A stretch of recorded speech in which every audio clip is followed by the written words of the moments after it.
আগে যখন আমি ছোট ছিলাম আমার মাকে মাঝে মাঝেই দেখতাম এরকম শাড়ি পরে বাড়ির সব কাজকর্ম করছে। আর তখন যেহেতু তার গ্রামে থাকতে হতো, গ্রামে কিন্তু কত ধরনের কাজ যে ছিল।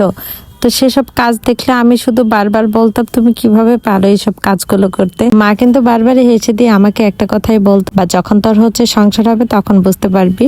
তো এই ব্যাপারটা আসলে এখন রিয়েলাইজ করতে পারি, আসলে যখন নিজের সংসার হয় তখন প্রত্যেকটা মেয়েই কিন্তু এক একজন মা হয়ে ওঠে।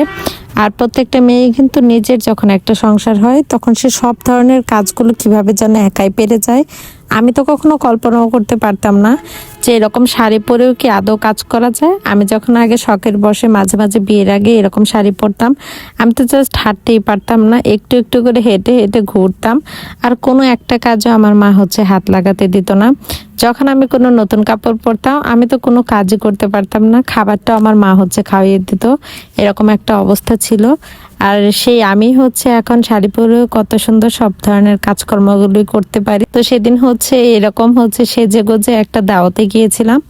দাওয়াতে যাওয়ার আগে যেহেতু শাড়ি পরেছিলাম না, বেশ কিছু কাজ শেষ করে রেখে গিয়েছিলাম। আবার আসার পরেও বেশ কিছু কাজ ছিল, সেগুলো কিন্তু এভাবেই শেষ করে ফেলেছি।